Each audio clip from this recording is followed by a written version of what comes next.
Andrew Warhol was born August 6, 1928, in a two-room shanty in a ghetto of Pittsburgh, to Julia and Andrzej Warhol, who were Carpatho-Russian immigrants from Makova in the Slovak Republic of the former Czechoslovakia.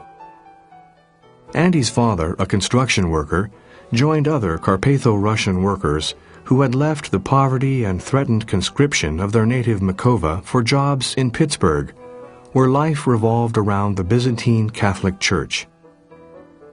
Andy, the youngest of Julia and Andrej's three boys, was baptized in the St. John Chrysostom Byzantine Catholic Church, where the family regularly worshipped.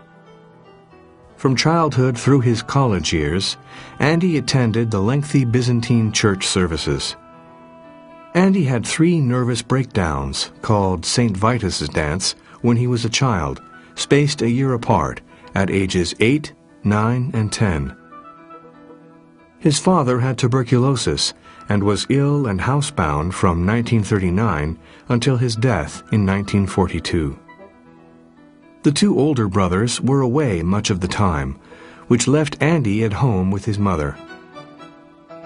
From 5th grade on, Andy went to the free Saturday art classes at the Carnegie Museum. Classes at the Carnegie gave Andy his first exposure to traditional art. He was admitted to the Carnegie Institute of Technology at the age of 16, where he enrolled in the Department of Painting and Design. Upon graduation, he moved to New York. Throughout the 1950s and 1960s, Warhol did a variety of commercial art projects and book illustrations.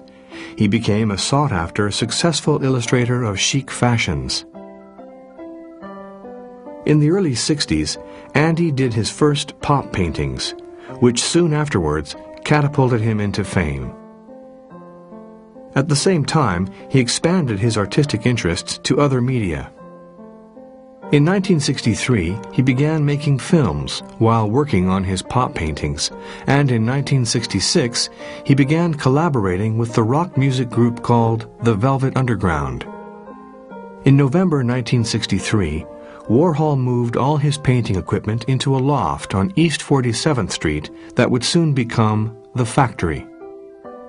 Filled with Warhol's art, music, and constant activity, The Factory attracted artists, college students, celebrities, New York lowlife, and photographers who documented the scene. Warhol's fame turned into notoriety during the later 60s. It was during this period that one of his former film stars, the deranged Valerie Solanas, walked into the factory on June 3, 1968, and fired 3 shots at him at close range. The 1970s were years of extraordinary productivity for Warhol in film, silk-screened works, his magazine Interview, and the writing of his book, The Philosophy of Andy Warhol. In addition, he became sought after as an interior designer who worked with famous architects and clients. Significantly, the decade before Warhol's death began with the creation of his Skull paintings of 1976 and ended with his 1986 series on The Last Supper. In this last decade, he went from the theme of death and dissolution to the theme of redemption. Warhol, previously diagnosed with gallbladder problems, was admitted to a New York hospital following bouts of persistent abdominal pain. Surgery the next day was successful, but his condition deteriorated during the night until he had become blue and had only a feeble pulse. The emergency team could not revive Warhol, who was pronounced dead at 6:30 a.m. on Sunday, February 22, 1987. The Warhol Living Room, 1946-47. One of Warhol's earliest paintings of the family living room shows a crucifix on the mantel above the fireplace. He left out his mother's holy pictures, but he put the cross from Dad's funeral on the fireplace where he always kept it. Thus, Andy's earliest experience of art was of religious art. For Andy, art and religion were linked from a very early age. Mother and Child, 1948. The traumatic experience of his father's illness and death, and his mother's emergency surgery for cancer and her complicated convalescence, along with his own childhood confinement as a result of 3 breakdowns, left Warhol with a pervasive fear of death and disaster. The early drawing of Mother and Child shows an Andy-like child in the tender and protective embrace of his mother. The child clings to her, but looks warily and fearfully at us. Praying Hands, 1950s. In Warhol's early drawing after Albrecht Dürer's Praying Hands, he transformed the aesthetic-looking hands of the German master into supple, sensuous hands of a youth. Untitled, Golden Hand with Creche, 1957. Warhol's beautiful drawing of a hand holding a Christmas creche shows both the fanciful originality of Warhol's imagination and the evidence of his knowledge of art of the past. In this drawing of a golden hand holding the tiny creche within its palm, the Virgin is seated on the ground with the nude Christ child lying across her knees, a type called the Virgin of Humility, which originated in Sienese 14th century art. The drawing is encrusted with commercially confected, gold-embossed decorations used for the halo of the Virgin, the cherub who flutters above, the star, and the leaves in the foreground. The golden hand gently supports its little burden. One recognizes Andy's narrow, long-fingered hand, which curves protectively about the Virgin and Child. The intimacy with which the creche rests within the palm suggests Warhol's long-time familiarity with the theme. Reclining Man, 1956-57. Warhol was open about his homosexuality, and from the early 1950s produced drawings and illustrations that are technically fine and reveal a gay sensibility that ranged from the playful to the slyly suggestive to the explicit. Reclining Man is one of a series of homoerotic drawings where this beauty of line and playful sensuality can be witnessed. Untitled, circa 1958. Warhol's early drawings of religious themes come from the years when he was working in New York as a commercial artist. For Tiffany & Company, he did a series of drawings for Christmas cards. Several charming drawings of a star show Warhol's fanciful variations on the theme The Star of Wonder. The title comes from the refrain of a familiar Christmastide hymn. This drawing shows brilliantly colored birds clustered in a star shape. Star of Wonder, circa 1958. Tiffany & Company chose this drawing, and the card shows a star that is defined by the fluttering, wheeling birds surrounding it.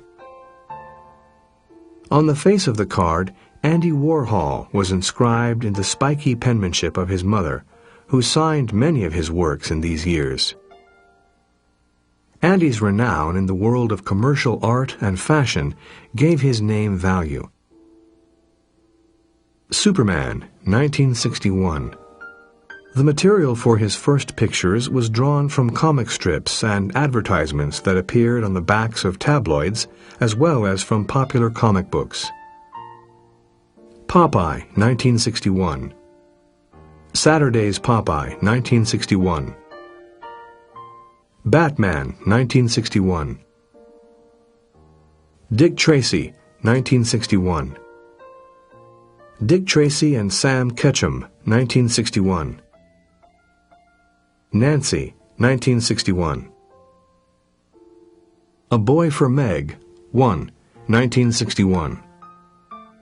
Coca-Cola, 1, 1961. Coca-Cola 2, 1961. Before and After, 1, 1961. Before and After 3, 1962. His creative procedure which from 1962 was generally based on the serial screen painting technique, corresponded to a technical and media-based approach. His works were produced in the conviction that a picture was not simply a copy of something, but instead represents its real essence. This is most obvious in Warhol's concentration on the phenomenon of the film star, whose reality is all image. The complexity of Warhol's art feeds on contradictions. His works reveal the gulf between reality and its pictorial reproduction, at the same time blurring the difference to the point where reality and image become one. Presence and absence merge with each other. What has been filtered seems to be unfiltered, and what has been unfiltered seems endlessly filtered. 1962. 1962. Do-it-yourself, Seascape, 1962. Do-it-yourself, Flowers, 1962. Do-it-yourself, Violin, 1962. Do-it-yourself, Landscape, 1962. Dance Diagram, 4, 1962. Dance Diagram 3, 1962. Dance Diagram 6, 1962. $1 Bill, Silver Certificate, 1962.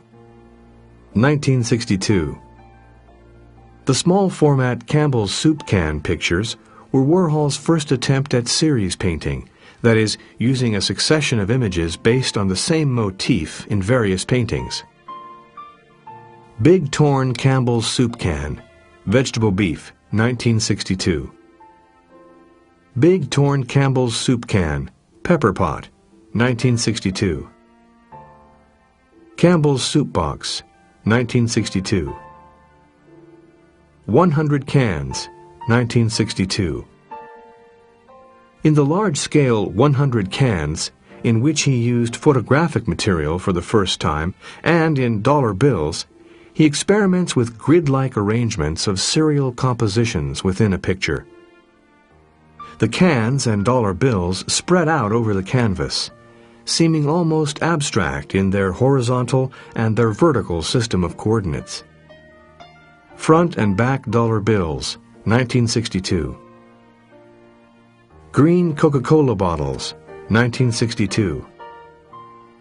Cherry, Maryland, 1962. Lavender, Maryland, 1962.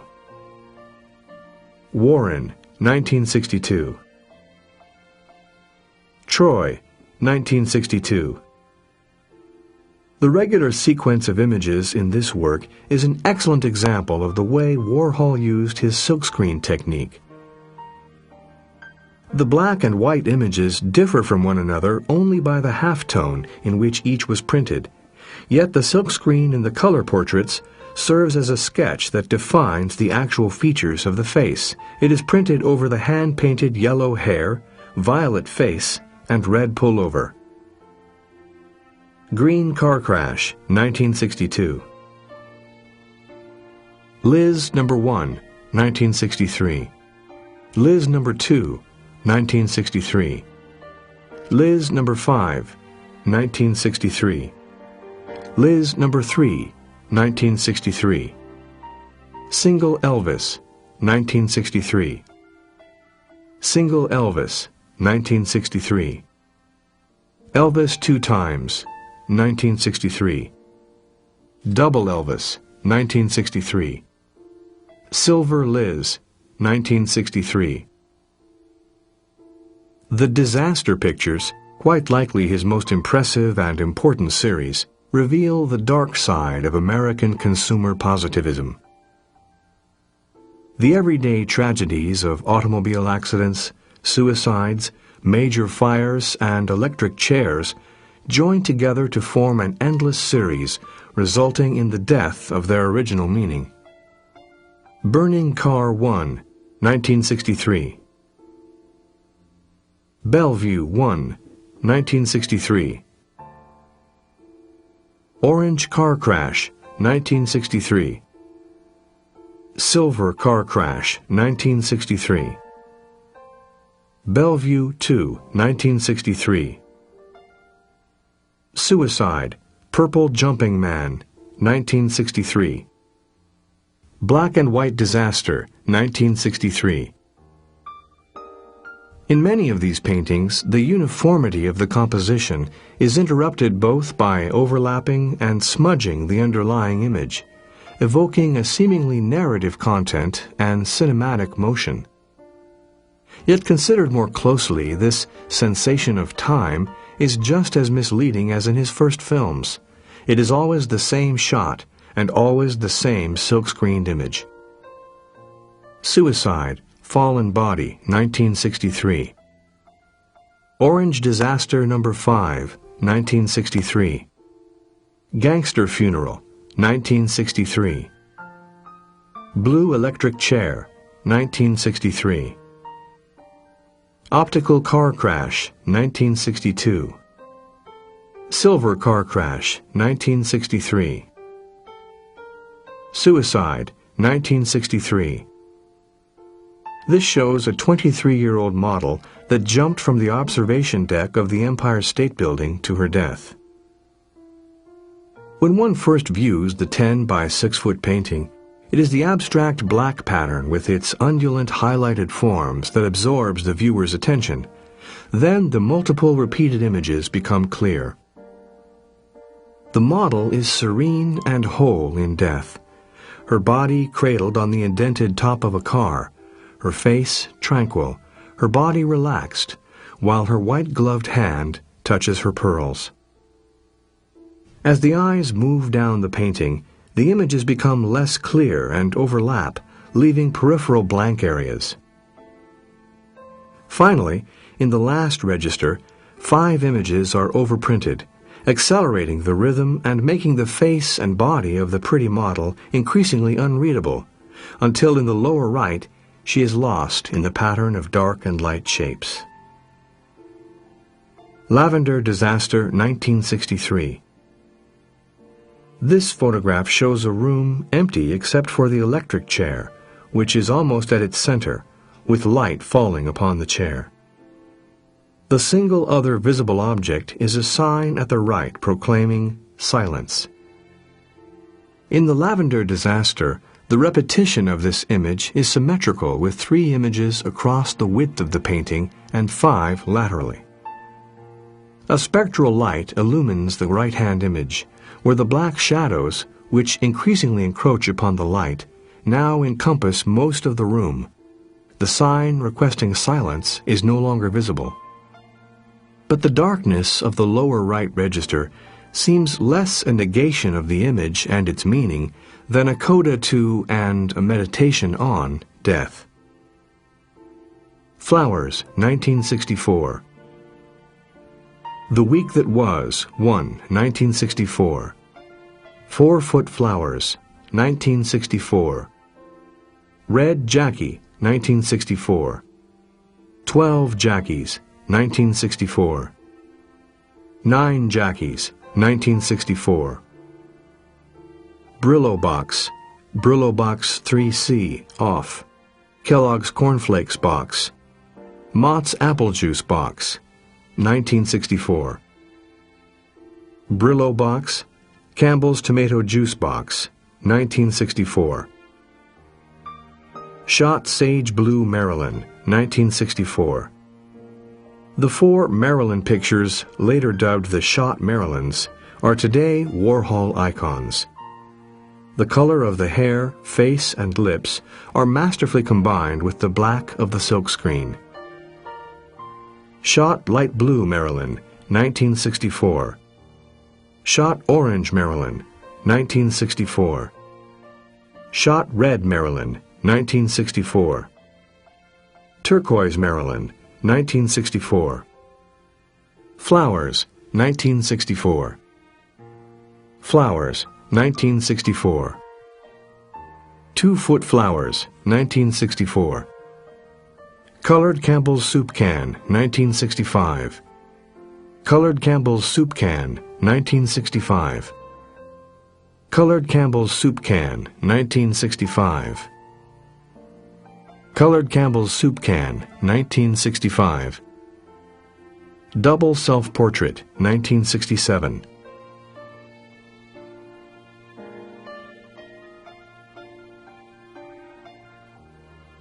Ten-Foot Flowers, 1967. Self-Portrait, 1967. Big Electric Chair, 1967. In 1967, Warhol returned to the electric chair theme, producing a group of large single images of the chair. By printing color on color rather than black over color, he created a vibrancy of close-toned, brilliant colored light. The chair is transformed from a grotesque instrument of death into a luminous object, suggesting transcendence, much as the cross, which was used for a particularly cruel kind of execution, is seen in Christian art as a symbol pointing to salvation. Mao, 1972. Mao, 1972. Katie Jones, 1973.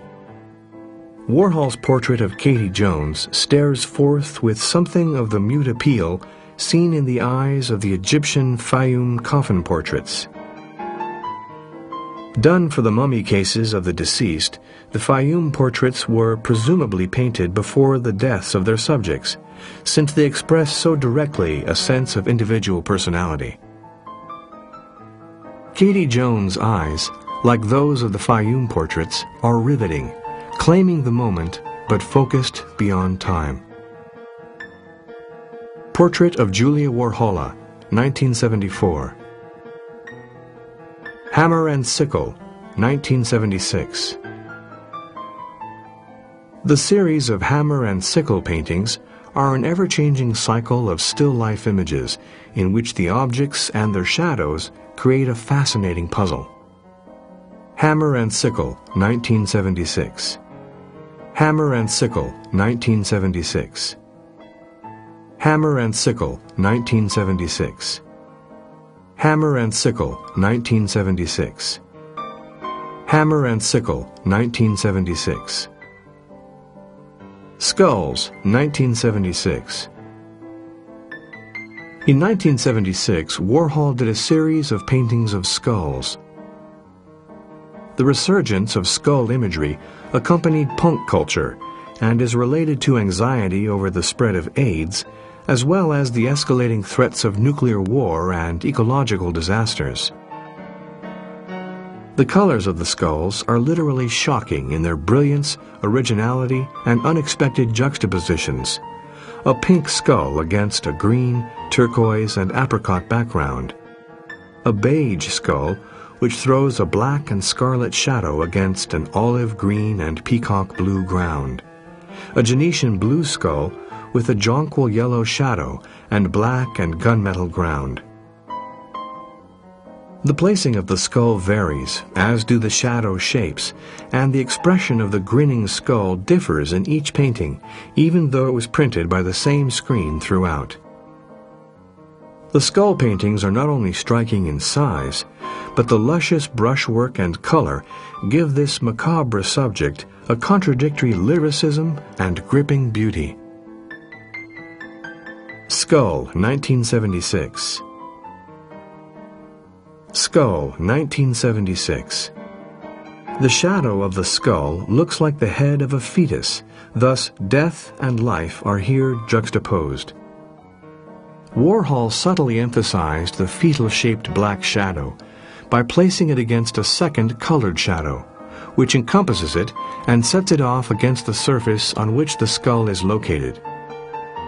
The beginnings of life, the fetus with its bulging head and tiny upturned nose, is here contrasted with the huge grinning skull with black, empty eye sockets.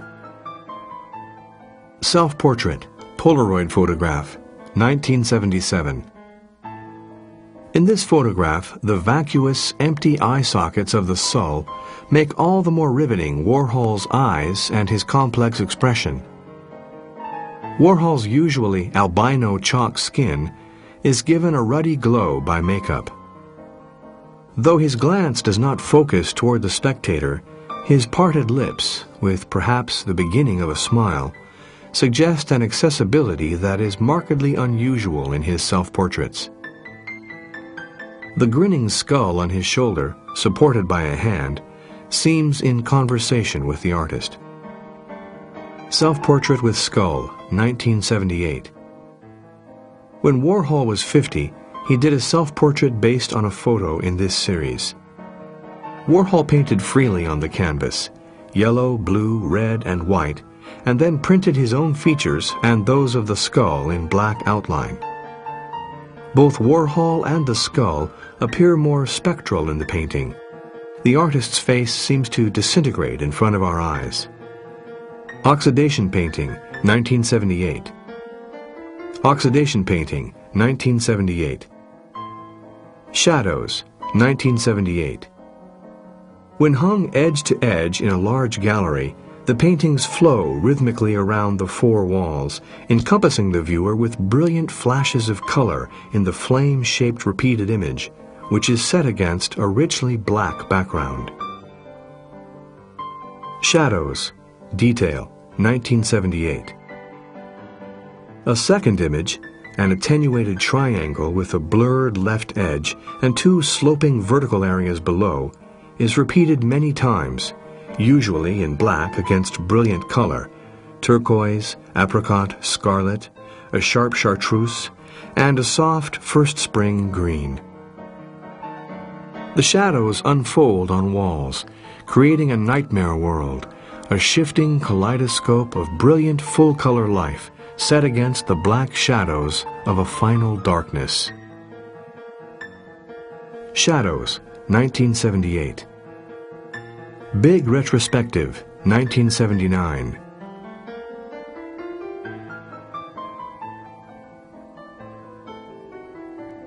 Diamond Dust Shadows, 1979.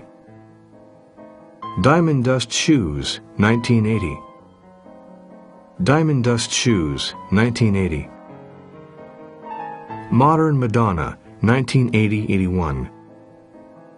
The drawing of the mother with child is a 20th century version of the Madonna Lactans, or the mother with the nursing Christ child. The contours of the figures have an immediacy unusual in Warhol's work. It is also unusual in the way the figures fill the page, indeed seem to expand their limited space. The expression of absorption as the mother looks down upon her suckling baby and the dreamy gaze of the sensually satisfied child are arresting. Cross, red, 1982. Nothing in Warhol's previous work prepares the viewer for this astonishing first large religious painting, The Scarlet Cross. Its grandeur, its spiritual resonance, and its sheer beauty are striking. The glowing cross levitates against a velvety black background. The feathering of the black paint along the edge of the cross delineates its side and then merges into the encompassing blackness. Cross, yellow, 1982. Warhol, with his usual sense for drama, made the size of the painting taller than the average adult and its width greater than the average arm span. Thus, the cross is large enough to bear an adult human body. But rather than suggesting the cross of crucifixion, this cross seems ethereal as it levitates before the viewer. It is a stunning painting, a joyous and breathtaking painting. Crosses, 12, 1981-82. Small wooden crosses, the kind available at religious supply houses, were multicolored, arranged in rows, or randomly placed. They suggest the simple crosses used in military cemeteries, row on row, an appropriate association for the Spanish Civil War. The lively staccato pattern of the small crosses against a dark background seems decorative and two-dimensional in contrast to the majesty of the single large cross paintings. They were done for an exhibition in Madrid, a show entitled Guns, Knives, and Crosses. Eggs, 1982. The egg has a long history of symbolic associations, from the prehistoric tombs in Russia and Sweden, where clay eggs are presumed to be emblems of immortality, to the Easter eggs, which symbolized resurrection. Warhol's mother had followed the Byzantine Easter practice of painting eggs. Warhol's first egg designs were small works on paper, but he also did large silk-screened canvases in a range of brilliant colors that correspond to those available in the Pass egg dyeing kits to be found in supermarkets at Easter time. These paintings have stunning designs, with the figure and ground locked together in a breathtaking balance. The colored eggs seem to both tumble freely against the black background and to be integrated into space, suspended but immovable. They can be seen as exuberant abstract designs or as a kind of doxology, a cry of praise. Leonardo da Vinci, The Annunciation, 1472. Warhol's manipulation of the Renaissance paintings was through radical cropping, so that the subject matter of the original is all but unreadable. In addition, the subtle and darker palette of the Renaissance masters is replaced by a cacophony of day-glow colors that assault and delight the eyes. Details of the Renaissance paintings. Leonardo da Vinci, The Annunciation, 1472, 1984. This canvas shows the angel Gabriel kneeling on a grassy, flower-bestrewn lawn before the Virgin, who sits at an elaborate and obtrusive lectern. Warhol has eliminated the foreground and the figures and focuses instead on the landscape with its violet triangular mountain, which joins the expressive hands of Gabriel and the Virgin. The angel's hand is erect and urgent, and the Virgin's fingers are spread responsively as her hand rests on the corner of the lectern. Warhol used brilliant, high-keyed, and non-naturalistic colors and printed them in 4 different color combinations, all of them stunningly original. Details, Renaissance paintings. Piero della Francesca, Madonna del Duca da Montefeltro, 1984. We see a Renaissance architectural niche that numinously embraces a seashell, from the tip of which hangs suspended what seems a surrealist addition, an ostrich egg. The shell suggests a womb shape, within which the ovoid form of the large egg floats before us. Details, Renaissance paintings.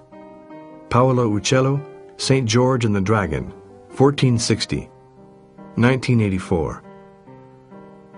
Warhol's translation of the Princess and the Dragon's spiky spotted wings and corkscrew tail suggests a segment of a comic strip rather than an episode from the legendary life of St. George. Is Warhol showing us that the feats of heroism and derring-do that make up the lives of the saints are now to be found in the comics? That the exploits of Superman and Dick Tracy are this century's mythology? Details, Renaissance paintings. Piero della Francesca, Saint Apollonia, 1984. In this case, it is Warhol's fidelity to the original painting that is noteworthy. The frontal iconic image of the saint is replicated with little marginal cropping. Even the cracks in the paint surface are delineated in Warhol's print. Saint Apollonia, the patron saint of dentists, who is said to have had her teeth torn out in an assault intended to make her recant, stands serenely before us, holding a pincher with one of her molars in its grip. Rorschach, 1984. Rorschach, 1984. Raphael, 1, 699, 1985. This looks back to Warhol's pop paintings, with its imaginative manipulation of the image and the jolting addition of a commercial price tag. It is this bright red and yellow price tag that leaps out at the viewer obtrusively. It hangs behind the head of Pope Sixtus, but in front of the arm of the Christ child. We do not see the drapery rod at the top or the windowsill below Raphael's misty, cloud-filled, cherub-filled setting. Instead, we experience the exuberant play of Warhol's wiry line and the presence of a second image, a pink Christ child, illogically placed horizontally below. Heaven and Hell Are Just One Breath Away, 1985-86. Warhol finally created paintings in which his secret but deeply religious nature flowed into his art. The Last Supper, 1986. Andy's last great work, the Leonardo Last Supper, was commissioned by Alexander Iolas, the art dealer, early in 1986. He used encyclopedia illustrations of Leonardo's painting that were reduced to traced, artless boundary lines. A comparison of the encyclopedia illustration with a painting from Warhol's Last Supper series reveal how closely Andy followed the illustration. He himself called it his plagiarist style. Not only are the facial features and gestures the same, but details such as the shadows are composed of parallel hatchings that are similar.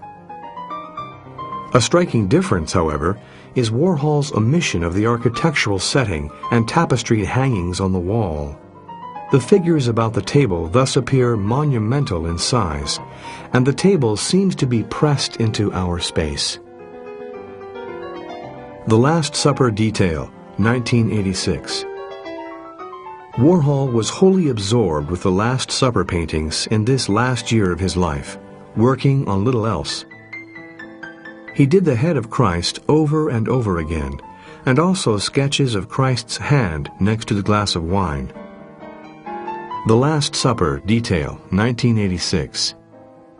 This group of drawings is both finished works of art and studies that fed onto the 8 or more huge hand-painted canvases of the entire composition. The Last Supper, Wise Potato Chips, 1986. The scene is set before us, but our attention is riveted by the huge, brilliant blue and black logo that rotates in space between us and the table, obscuring some of its occupants. The Wise Potato Chips logo is an abstracted head of an owl compressed into a circular design. It is an advertising device with a play on the word wise, since the owl is a symbol of wisdom. Detail from The Last Supper, Wise Potato Chips, 1986. Be Somebody with a Body, with Christ of Last Supper, 1985-86. The large double painting, Be Somebody with a Body, crowns the series of this title.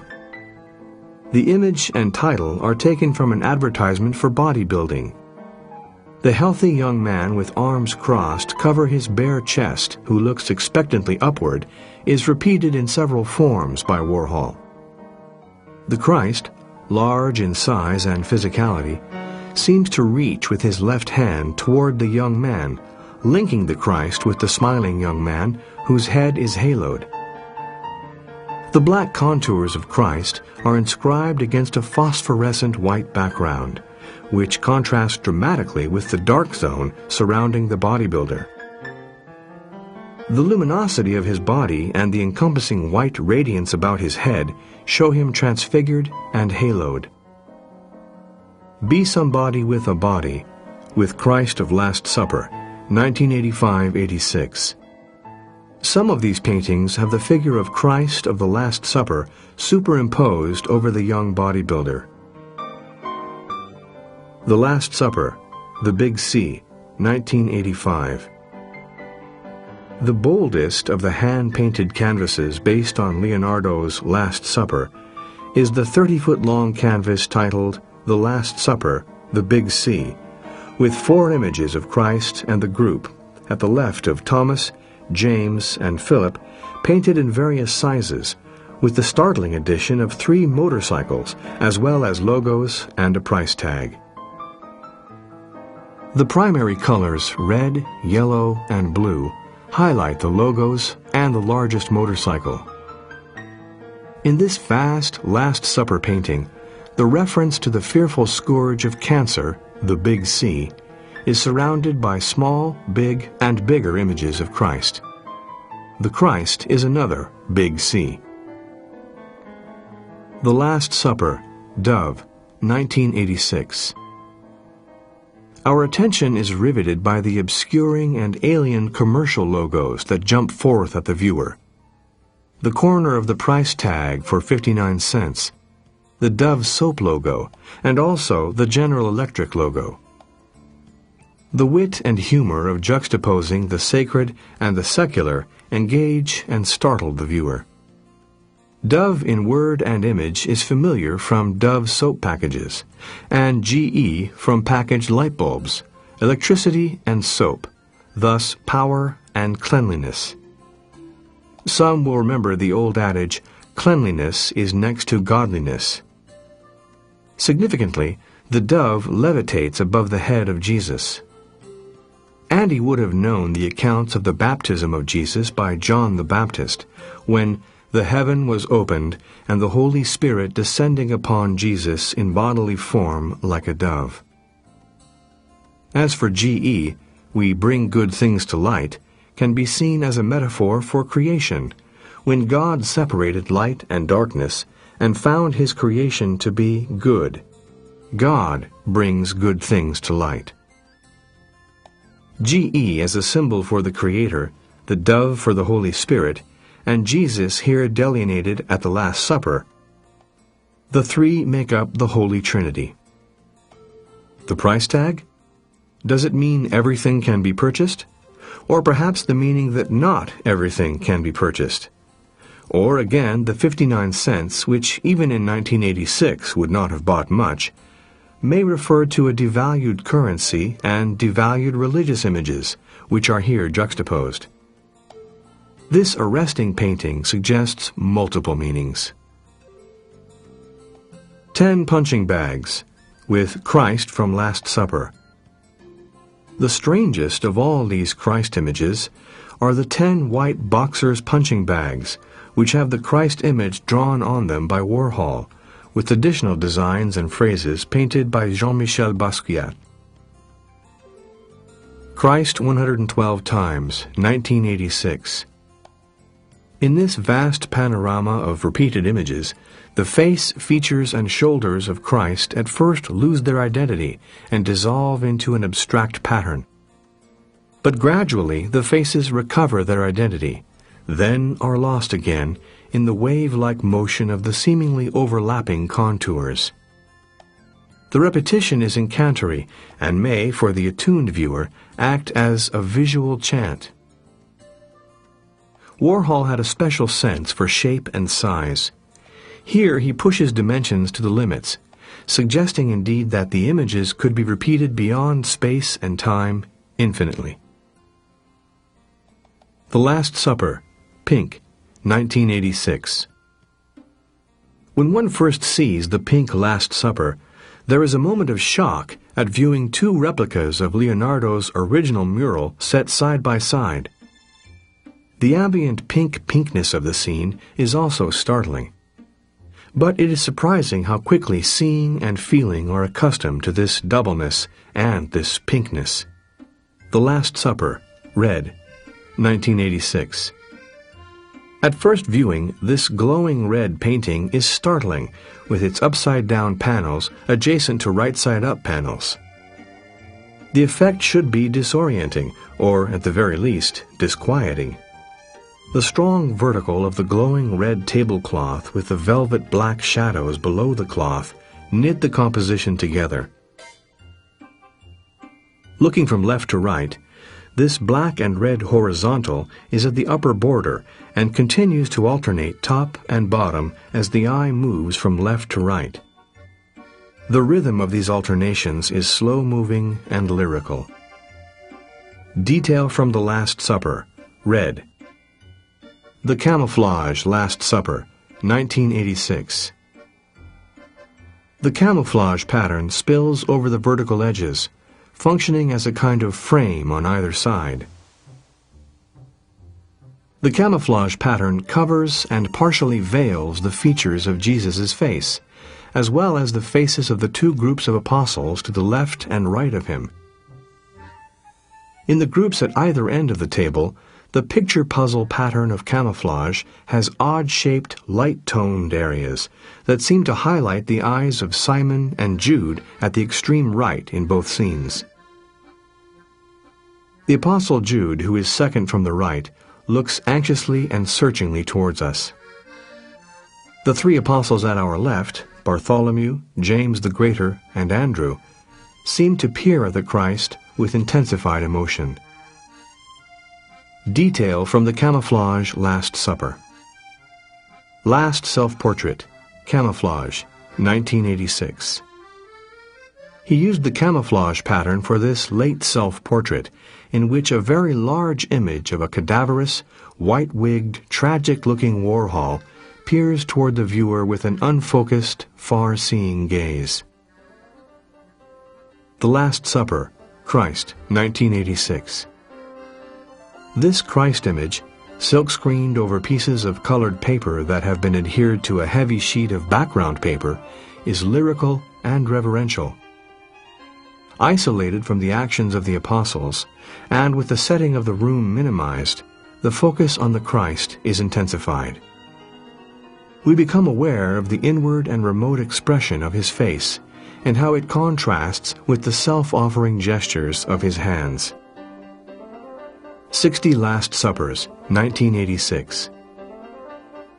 The viewer is impelled into a physical relationship with it, for the entire painting can only be seen by stepping way back from the wall where it hangs.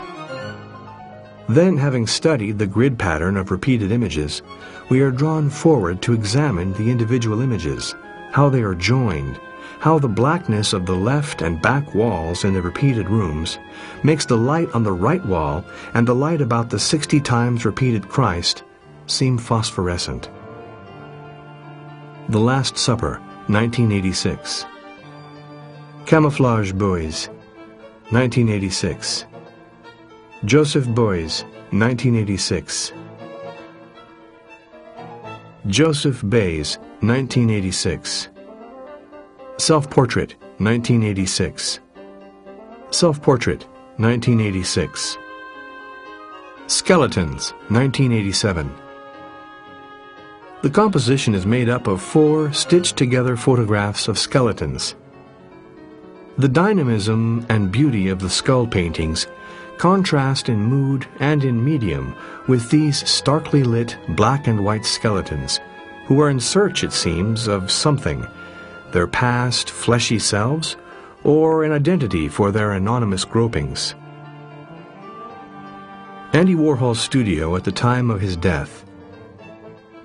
The picture shows a moment arrested in time, when the artist's presence seems almost palpable, before inventorying and removal of the contents of his studio. Program for the Warhol Memorial Mass at St. Patrick's Cathedral, 1987.